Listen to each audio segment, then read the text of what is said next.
Safemoon giveaways. Okay, back on topic. The major reason behind this difference in price is arbitrage, well, the lack thereof. Arbitrage is a way of making low-risk profits in any market due to the differences in price of an asset within different ecosystems.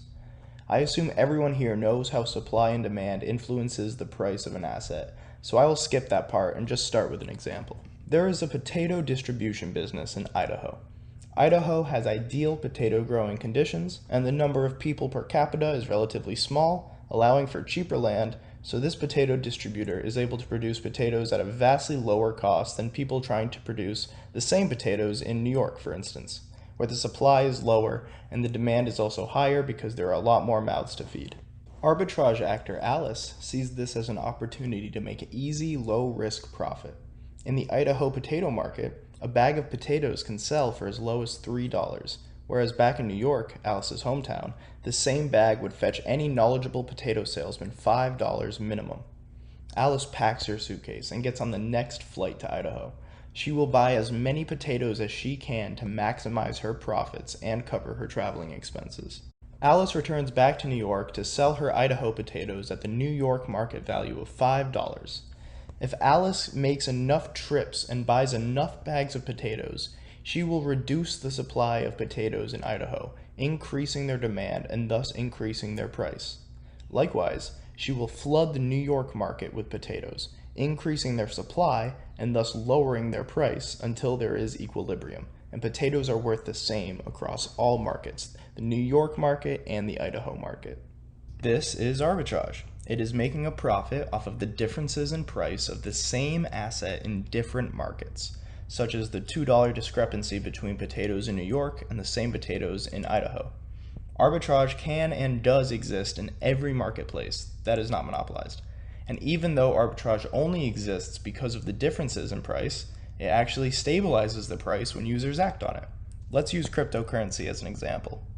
Different cryptocurrency markets have their own supply and demand for any particular asset. Let's use Bitcoin. Market maker Bob has just listed Bitcoin on his exchange, and as a result, Bob's market has seen a massive amount of buy orders compared to sell orders, causing the value of Bitcoin to rise in that isolated market. And at this moment, Bob's Bitcoin is worth more than any other Bitcoin on other markets. But wait, if this is true, why does the price of Bitcoin stay around the same no matter which exchange you look at? Because of arbitrage. Now let's say Bob's value of Bitcoin is $40,500. Market maker Charlie has had Bitcoin listed for several years. Its supply and demand fluctuates steadily with the market, and the price of Bitcoin is stable here around $40,000 even. Arbitrage actor Alice buys as much Bitcoin as she can from market maker Charlie because it is at a much lower price than what market maker Bob is offering.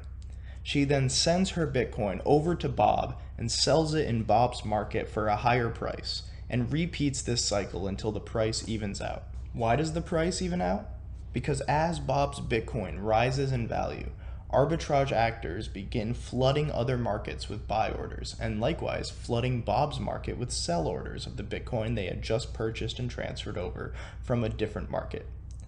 If the price does not correct itself, arbitrage actors will simply continue this process forever, basically printing money until the supply and demand across the two exchanges are equal.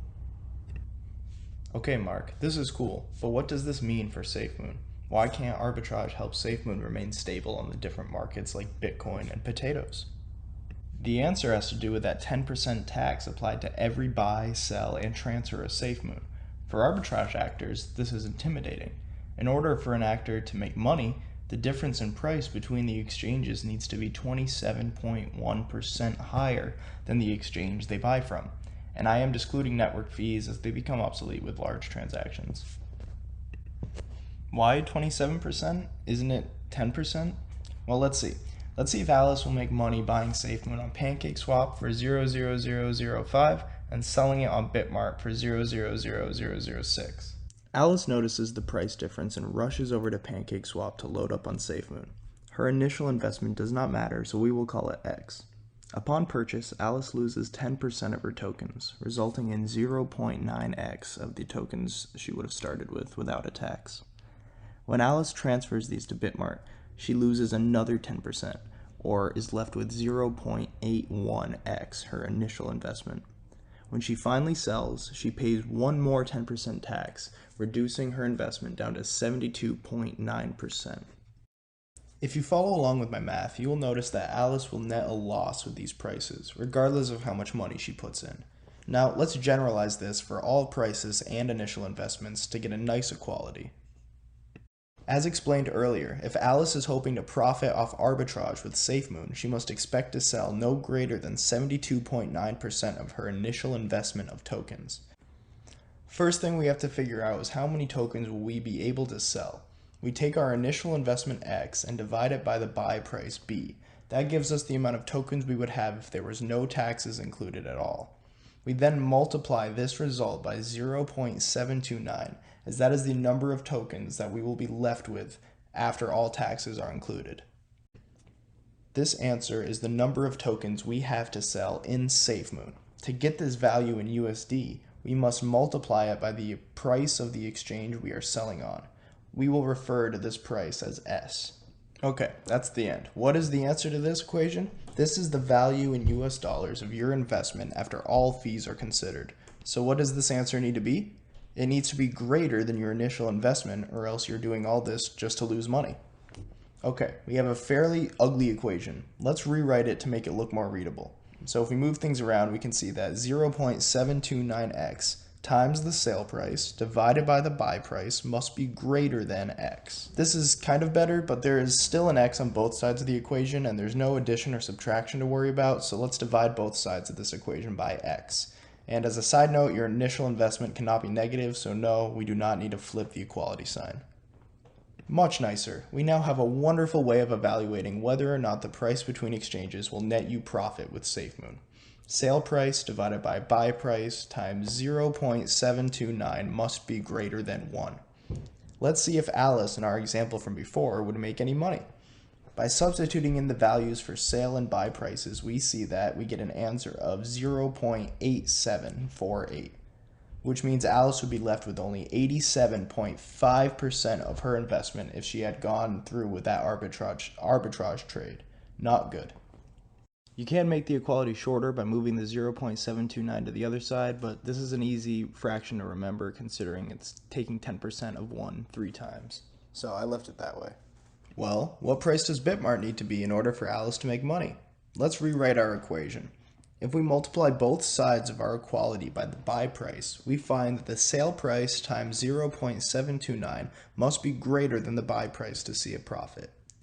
To see the minimum sale price we need to make money, just divide both sides by 0.729 and we see that sale price must be greater than the buy price divided by 0.729, or we will lose money on our trade.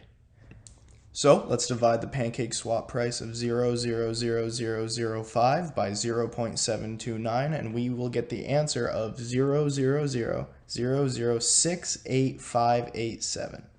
If the price is anywhere above this point, we can expect to make a profit. What this means is there are no arbitrage actors equalizing the price of Safemoon between markets unless one exchange's price is around 1/3 more expensive than another, which has happened before. Bitmart has seen some crazy runs which were quickly diffused by arbitrage actors and brought back within this 27.1% range. Without arbitrage actors, there is no force to govern the price of Safemoon on different markets other than the supply and demand of the markets themselves. But rest assured that the price difference will never stray far from 27.1%, and if it does, you have a serious opportunity to earn free Safemoon. I encourage experienced traders to look for these swings in price, as they are fairly common. Arbitrage sounds like a nasty word, but it only would help Safemoon in every way. Not only would exchange prices remain in balance, but the repeated buys, transfers, and sells would mean crazy reflections and crazy burns as well. It's a true win-win-win for the entire community. However, this is not financial advice, and arbitrage is risky in this case. I hope this helped clarify a lot of the questions you were having regarding the difference in price between exchanges. I have much more content lined up for you guys over the next couple days. I'm also giving away 25 million Safemoon if we can get my Twitter up to 1,000 followers. We are starting small, and this will be my first of many Safemoon giveaways. To enroll in this giveaway, just simply follow my Twitter at markymark_4200. The link will be in the description.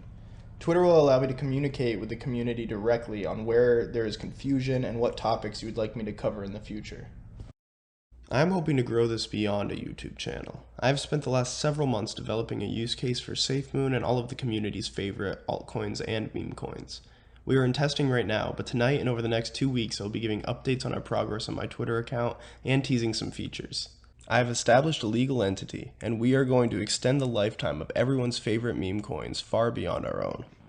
Now, I'm bullish on meme coins because I feel they are rich in symbolism and history. We might not see it as history yet since we are currently living in this time period, but if a savvy historian is willing to spend $20,000 on an 1800s silver coin from North Carolina with a misprinted letter on it, I believe humanity will be racing to own even a few pieces of the currency that changed currency forever. I need to act fast while meme coins are still hot. If we can get them used daily beyond just investments, we could see meme coins continuing on for generations to come. P.S. If there are any skilled animators or editors watching this, shoot me a private message on Twitter. Well, that about sums it up. Thank you all for tuning in. Leave a like and subscribe if this helped you out at all or if you love meme coins. Stay tuned because I have a lot more content to drop on you guys.